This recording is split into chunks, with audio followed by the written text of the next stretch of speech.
So what I'm going to do is trace this with this pencil, and then trying to keep it steady. Uh-oh, don't move.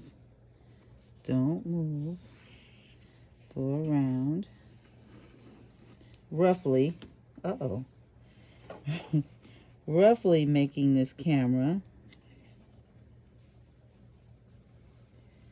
And you all forgive my, crudeness at this video. I had all kinds of setbacks. Okay, there's the camera. And so now what I'm going to do is cut this out. And I'll be right back because you don't need to watch me do that, but I'll be right back. Hello everyone, this is Saray from A Crafting Heart. And I'm coming on today because I am in a collaboration, a year-long collaboration. And I'll go into detail a little bit in a moment of where you can find all the ladies, who the ladies are, the Facebook group that we belong to, and what this collaboration is all about. And I will start off by saying, use what you have. You don't have to spend a lot of money to be a crafter. You don't have to spend a lot of money to be a card maker or a scrapbooker.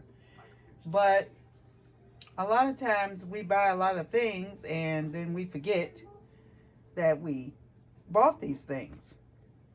So our first month was to be about a template. And I found myself at a disadvantage because I don't believe I ever bought any templates.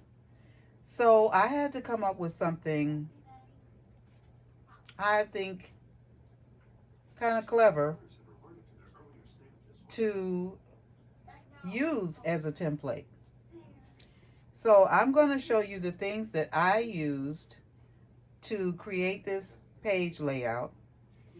And bear with me as I shuffle things around to show you what I did. Okay, so I'm going to move my little sign here that tells you who I am and what the channel's name is.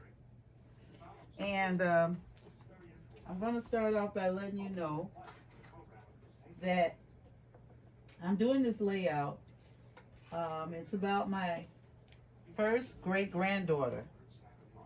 The tools that I used, I'm going to let you see the tools, and then I'm going to show you the template.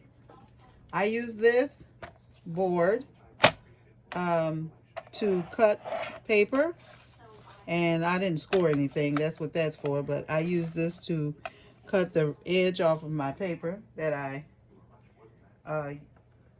used for the layout. And this is the paper pad that I used. It's a very old pad. It's from 2011, so I'm using what I have. You know, I bought things and because I thought they were so pretty. And so this is some of the papers. I haven't begun to even delve into them. It's some just beautiful papers in here. That was a preview. That's the baby.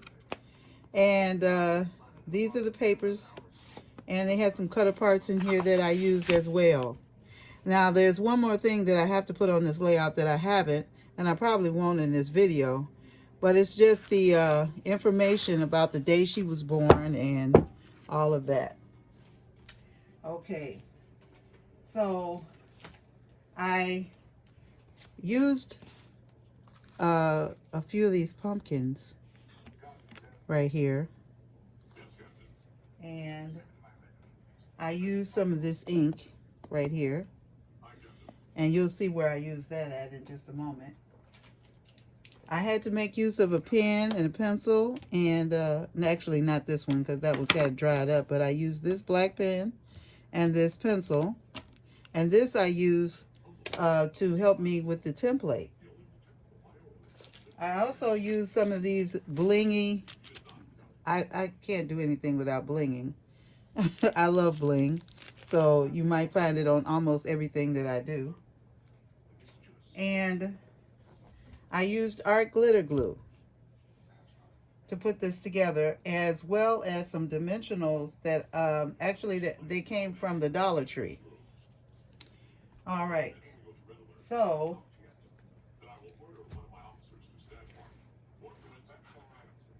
oh, one other thing. The most important thing. Oh, I did use a punch or two, but that's because I have punches. Um, the most important thing that I used was a picture of my grandbaby, my newborn self. She was born on Thanksgiving Day, but you'll never believe what I used for a template. And this was it. I got this at the Dollar Tree. I bought this, it's a picture frame actually. And I bought it for my granddaughter because they had a cat and she wanted her cat, a picture of her cat that passed away. And so I bought this picture frame for her. And then I found a pink one and I used that instead. But I still had this one. So now here is the reveal of what I did. And let me just explain.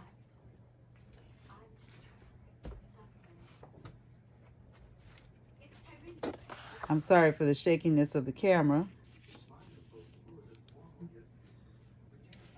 I used the paper from the paper pad to embellish a lot here. I used this word. I cut that from the paper pad. This word cute and this word cherish.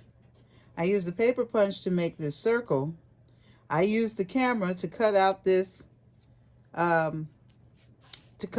camera and recreate it in a form of paper. It used that camera as a template. As you can see, I'll put it next to it. I think I did a pretty good job of that. And of course there's bling, because I love bling. And that's the little adorable baby. Her name is Amara. And she was born on Thanksgiving, so I put this turkey here for that reason. And I think she's pretty darn cute. And so she's my first great-grandchild. And I just am in love with her. She's beautiful, and she's a little tiny, tiny baby. She's still tiny. Her mom's a little petite, and so I believe she's going to be petite as well. But just think. I had to think outside the box because I needed a template for something, and I couldn't figure out what I wanted to do. I knew I wanted to use her picture, but I just didn't know what kind of template I was going to use to create this page. I haven't made a scrapbook page in a very long time. And I'm happy to say that I feel like this one turned out pretty good. So I want to thank you so much for watching. I want to thank my new subscribers for subscribing and my old ones for hanging on. I thank you so much. And I'll be right back with the details, and all the details will be down in the description box below, as well as I'm going to just let you know. Well, I don't know. I think I'm going to give you that information in the beginning and at the end. So at the end here, this is a year-long collaboration, and our first tool was a template. And so I had to think outside the box, and that's where I got that from. I hope you enjoyed this presentation. I hope it gives you some ideas about what you can do with your stash. We don't have to spend more money. I'm sure we've spent tons and tons. Well, I know I have. And so I just want to thank you so much for watching, and have a blessed day.